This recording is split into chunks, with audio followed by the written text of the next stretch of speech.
What's up, MI40 Nation? B-Pack here, coming at you with the most optimal bicep workout ever created. Sounds like a bold claim coming from a guy who's got small arms, but try it. I guarantee you, as far as science goes, this is the best workout you could ever do. So I'm going to teach you a little bit about what we're doing first before we get into it, and then I'm going to dive into it. I get a lot of people who ask, what's the best thing I can do for my biceps? Everyone wants big arms, everyone wants bigger biceps, nobody knows what they're doing. I've tried some bicep videos before. I've actually done some where I was actually training, but I want you guys to understand the logic behind it. So as you know with everything, we have strength curve, we have a shortened part of the strength curve, we have a mid-range and a lengthened part of the strength curve. It's always the way every muscle functions. So with this particular workout, we're gonna start in the middle of the strength curve with something simple. Dumbbell curl, really, really easy. Everybody's done it before, but execution is everything. As you know, I'm all about specificity, I'm all about proper contractions.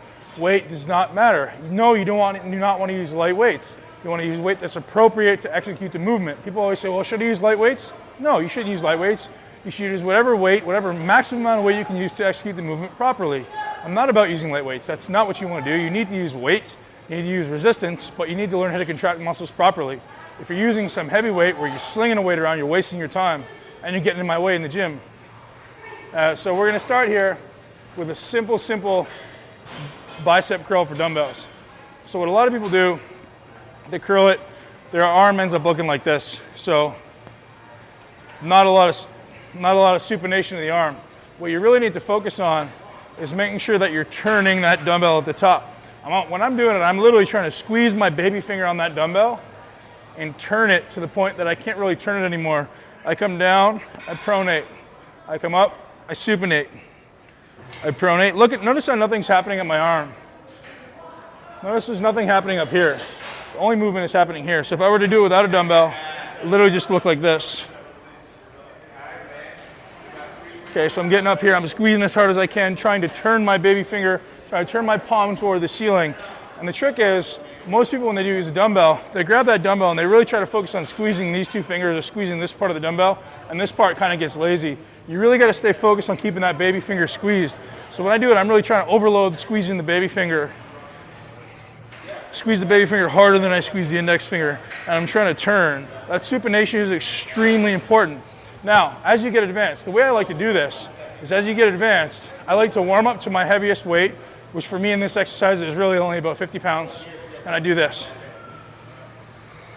Notice my hand placement in the dumbbell right in the middle. So I come all the way up, all the way down, all the way up, all the way down, all the way up. Notice I'm not extending back here, I'm extending in front. Second thing we do, once you've got up to your 50 pounds, I usually do my 3 or 4 working sets with that weight because I want to use the maximum amount of weight with that form. The next thing I do, check this out. I slide my hand to what would be the outside of the dumbbell. So there's a space there. See that? And so what that's doing is shifting a greater percentage of the dumbbell to the inside of my hand, thereby creating a greater percentage of weight of that dumbbell on this side of the dumbbell. So now when I supinate, it's actually harder for me to turn, which is going to make you better at supination. So I'm still squeezing that baby finger, extend all the way in front of me, squeeze. So and then I'm going to continue doing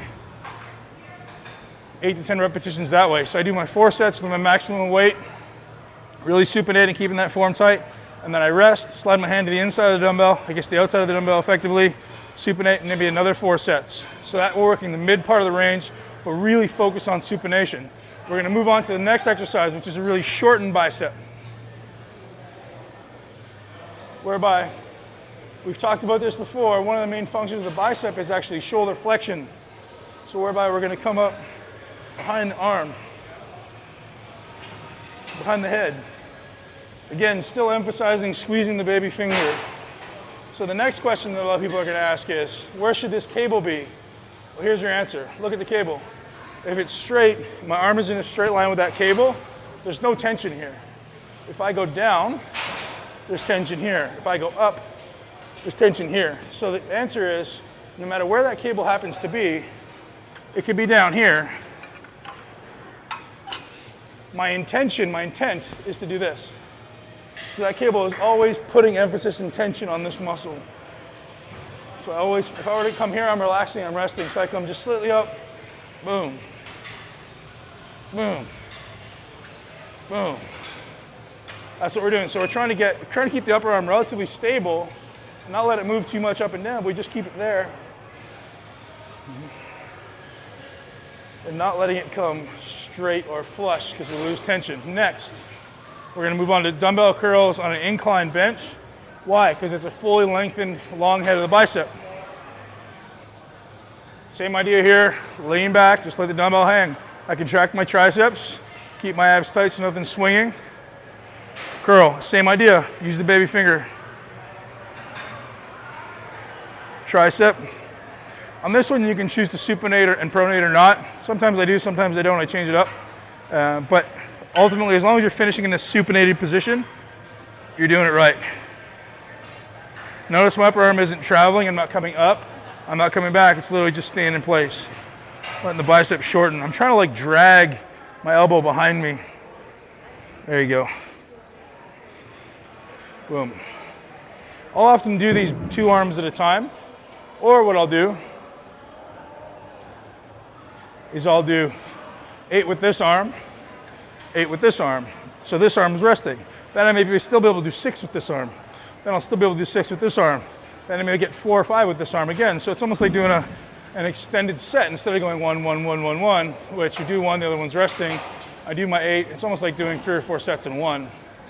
So there you have it, guys. We just worked the bicep through its entire range. We killed it. If you can do that in 10 minutes, 15 minutes, I guarantee your arms are gonna grow. They'll have no choice.